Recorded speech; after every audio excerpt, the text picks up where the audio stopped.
doon ko sa kanya magtiwala ka sa sarili. Kasi parang wala talaga yung parang natin, magtiwala sa sarili. Actually, naranasan ko po lahat. Dati po yung parang, sobrang grabe. Yung, mabilis po ako, mabilis na. Wala ko. Natuto tayo magtiwala sa Panginoon. Natuto magtiwala ulit sa sarili. Ngayon, nasa on process pa rin po ako. Hindi po ako nag-seek ng help sa mga professional, pero may ginagawa ko sa sarili ko na hindi ko hayaan na parang sobrang mag-break yung life ko dahil sa depression o dahil po sa mental disorder ng buhay. And then sabi po dito, Genesis 1:27, so God created humankind in God's image.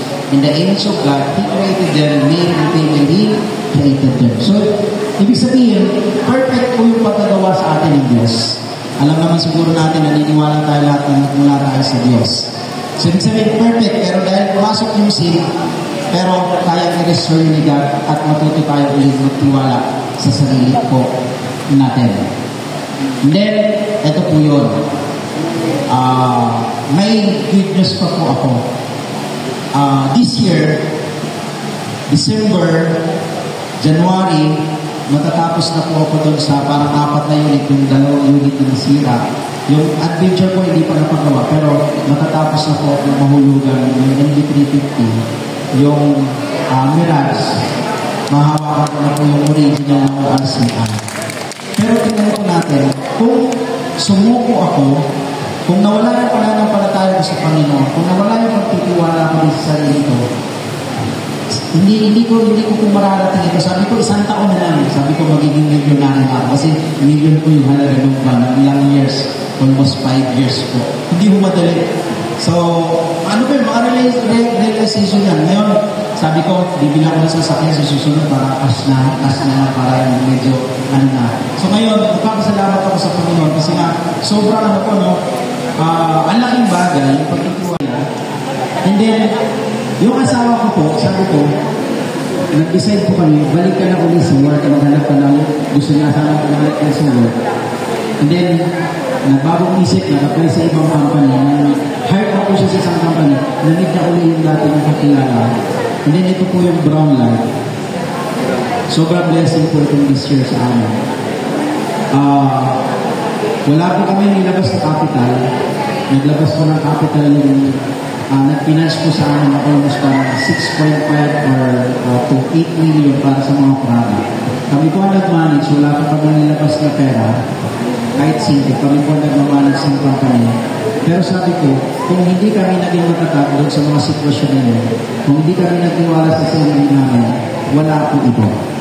So, ibig sabihin, sa bawat isa po sa atin, may magandang nag-aaral tayo, pero maniwala tayo sa Diyos, maniwala tayo sa sarili natin.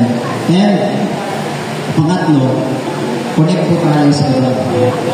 Connect with others. Katulad po nito, pwede ko ba tawagin ng Tandansora po na as family ko na po? Yes! Malaki po yung parang kasi sa church ko tinatawag ng FCC family, Tandansora family. Yung bawat isa po sa inyo, family niyo po yan. Yung ibang tao po yan. Or kahit na hindi ka kilala.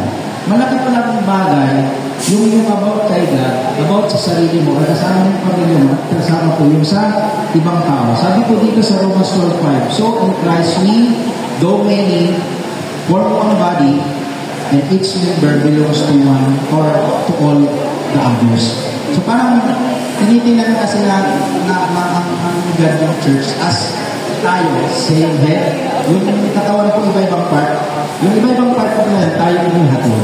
Hindi mo tayo magkakaano-ano, mga estudyante natin, hindi naman natin kaano-ano. Pero bakit parang nagkita tayo? So malaking bagay po, na kapag nakita natin itong tatlong bagay nito, about kay God, sa sarili natin, sa ibang tao, alam niyo po, kaya natin mapagtagumpay yung mental disorder at mapapanatili natin yung mental health sa mga buhay natin. Kaya nga, sabi ko, next slide, this is our story about mental issues and disorder. So, ibig sabihin, kahit church, school, family, nakakaranas nito, pero naniniwala ako, may magandang story. na gagawin ng Diyos sa bawat isa sa atin. Parang kung ako po, nasabi ko po ito yung FCC or ito yung story po namin as FCC, yung mental disorder or or issues. Pero kapag po tayo, Naniniwala po ako ang Dalisora family magkakaroon din po ng magandang story. Kasi nga, alam natin na Lord, need ka namin, titiwala ako sa sarili ko, at may ibang tao na kailangan yung buhay po natin. Lastly, it's important to remember that seeking Lord is a sign of strength. Minsan kasi akala natin kalinaan. Ako pa pero nakita ko po, number one, need ko help ni God. Number two, need ko yung tulong ko din sa sarili ko, sa family ko, at sa ibang tao.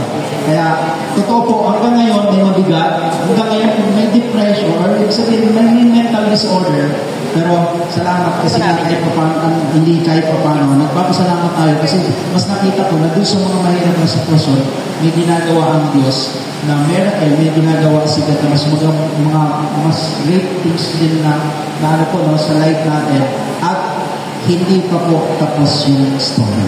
Yan. Pwede mo bang sabihin sa katabi mo, hindi pa tapos yung story mo? So, ang dami pa natin makikita yung story as the Dalisora family. Patulong po sa mga estudyante natin. At yung mga estudyante natin, makakapag-create ng mas magagandang story kasi may connection po tayo kay God. May connection po sila sa inyo as a family and kahit po sa family natin. So, salamat na Living yun lang legacy. po parang sobrang pinapakasalamat ko. Si God, yung pamilya ko po. Siyempre, kasama ako din sa inyo ko, kundi yung ibang tao.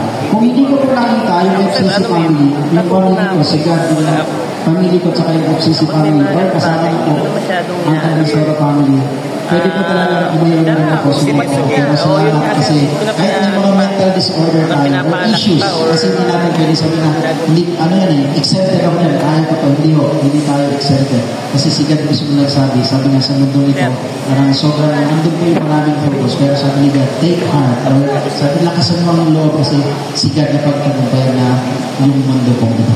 So thank you so much sa akin ito, and salamat po sa privilege na pinatawag ko po and sa bawat isa. Kaya naniniwala po tayo, mahaba po ang journey natin, pero mas marami pa po mga magagandang story magsisimula sa iyo, sa pamilya mo, sa mga estudyante, or sa mga next generation leaders natin na nagsimula. Thank you so much, and God bless us about this. And then, teachers resources, yung mga DLL. Yung sounds kong gagana.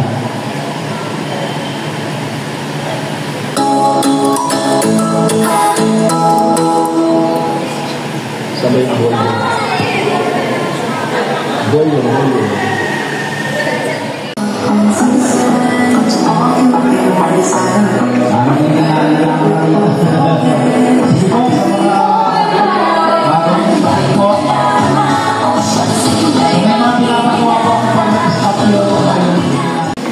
Yan, ito maganda po ito. Close your eyes and imagine you're lying on a beach, then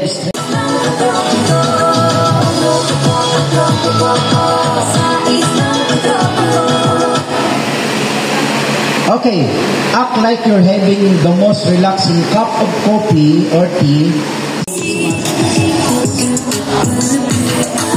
Okay, stop the music. Okay, ang gagawin naman natin ngayon, Ramos, to award the certificate of appreciation to our guest speaker. And please do allow me to read the content. On our Santos Principal 4. Good afternoon, Pastor Jodel. Actually, we're supposed to give this after your talk. So, natapos ka na namang magpa-energizer. So, we have decided to give this na. Hindi, kidding aside, Pastor, alam mo naman, ito si Ma'am Ami. ang ating principal ng Cayetano Elementary School. In-invite namin para kung meron pa siya mga future na baka magkaroon siya ng engagement with you, so it's better na makilala mo naman siya. So ayan, napakagandang pagkakataon na i-award namin to, Pastor. At with the presence of our Tandang Sora Integrated School teachers, we are really grateful that we have you here. Ayan, and then we're so sure that whatever that you share with us will definitely be really something that we can use for our students. So when they go back, when we go back to the respective classrooms, so that is something that we something that we did ask that we have to share. So thank you with that, Pastor. Yan, Jodel. Okay. Meron lang po kami, Pastor, kasi importante rin na atinan. But of course, ayan. So, once again, dear teachers, let's give a warm applause to Pastor Jodel Benigno. Maraming salamat po sa pagdating.